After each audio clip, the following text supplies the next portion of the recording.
ফিলিস্তিন জিন্দাবাদ জানিয়ে দিব হাতে থাকা সর্বশেষ আপডেট আন্তর্জাতিক সংবাদ।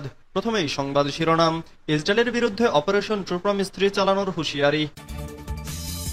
এরপর জানিয়ে দিব ইরান শত্রুঘাটির যে কোনো স্থানে আঘাত হানতে সক্ষম বলেছেন আইআরজিসি নৌ কমান্ডার। এদিকে গাজায় প্রতি ৪৫ মিনিটে একটি শিশুর প্রাণ কেড়ে নিচ্ছে ইসরায়েল। আরও জানিয়ে দিব ইউক্রেন যুদ্ধ বন্ধে নতুন শর্ত পুতিনের। সর্বশেষ জানিয়ে দিব ভারত মহাসাগরে শক্তি বাড়াচ্ছে যুক্তরাষ্ট্র, নতুন টার্গেট কে। এতক্ষণ শুনছিলেন সংবাদ শিরোনাম, এবারে বিস্তারিত। আলহামদুলিল্লাহ, ইসরায়েলের বিরুদ্ধে অপারেশন ট্রু প্রমিস 3 চালানোর হুঁশিয়ারি।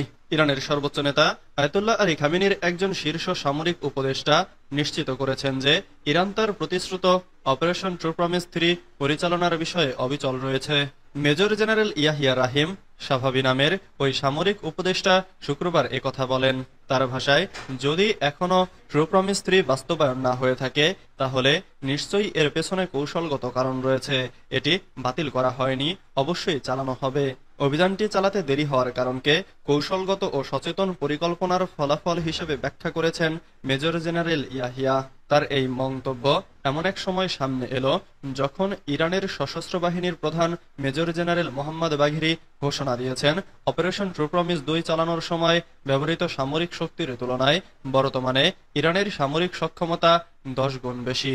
গত বছর ইরান ট্রু প্রমিস 1 এবং 2 পরিচালনার মাধ্যমে ইসরায়েলের বিরুদ্ধে প্রতিশোধমূলক হামলা চালিয়েছিল।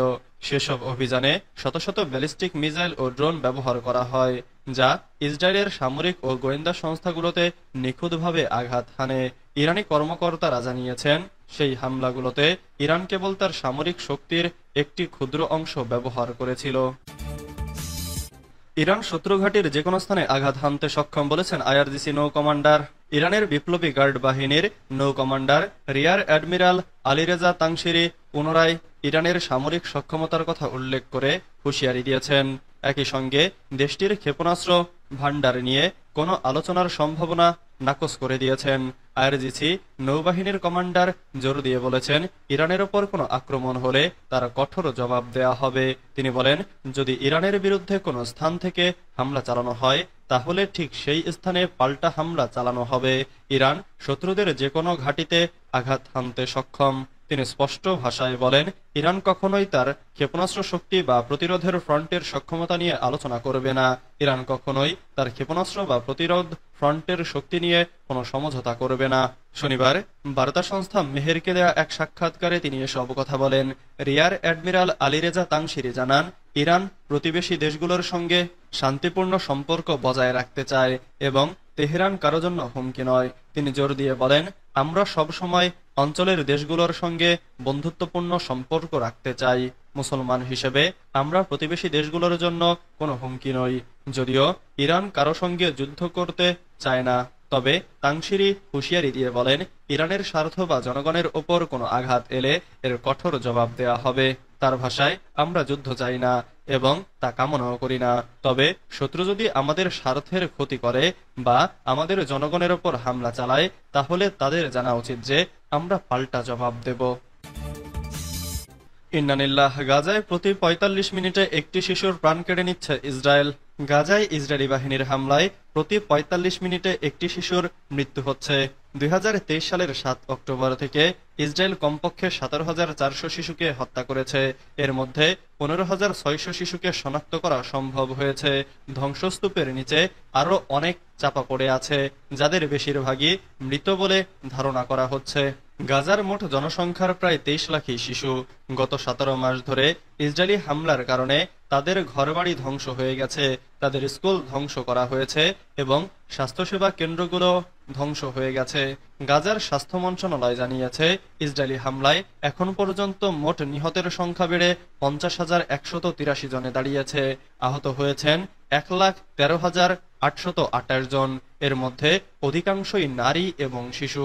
যদিও গাজার সরকারি মিডিয়া অফিস বলছে, মোট নিহতের সংখ্যা ৬১,৭০০ ছাড়িয়ে গেছে, কারণ যারা ধ্বংসস্তূপের নিচে চাপা পড়ে আছেন তারা আর বেঁচে নেই বলে ধরে নেওয়া হয়েছে।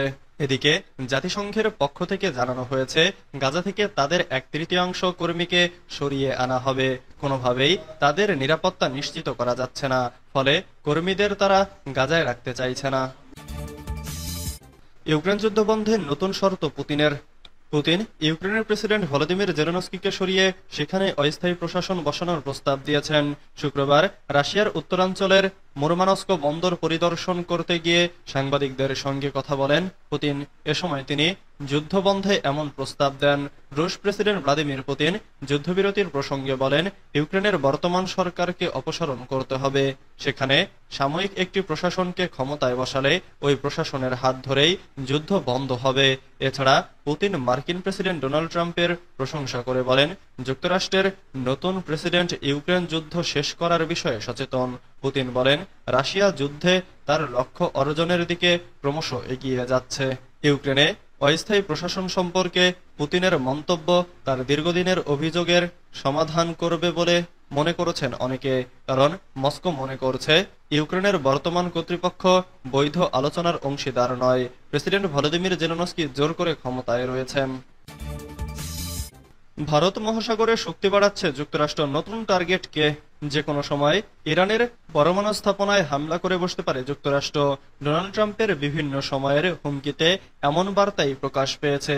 গত কয়েকদিন ধরে ভারত মহাসাগরে মার্কিন সামরিক উপস্থিতি সেই শঙ্কাকে আরো উস্কে দিয়েছে। মনে করা হচ্ছে, ইরানে হামলার আগে নিজেদের যুদ্ধ সক্ষমতা ঝালিয়ে নিচ্ছে যুক্তরাষ্ট্র। এজন্য ইরানের মিত্র ইয়েমেনের বিদ্রোহীদের ঘাঁটি লক্ষ্য করে একের পর এক হামলা চালাচ্ছে ওয়াশিংটন। লন্ডন ভিত্তিক ইরানি গণমাধ্যম ইরান ইন্টারন্যাশনাল জানিয়েছে, ভারত মহাসাগরের কৌশলগত বিমান ঘাঁটি ডিয়েগো গার্সিয়ায় সামরিক উপস্থিতি বাড়াচ্ছে যুক্তরাষ্ট্র। ইরানের সঙ্গে বাগযুদ্ধ আর ইয়েমেনের বিদ্রোহীদের বিরুদ্ধে মার্কিন অ্যাকশনের মধ্যেই এমন পদক্ষেপ নিয়েছে দেশটি।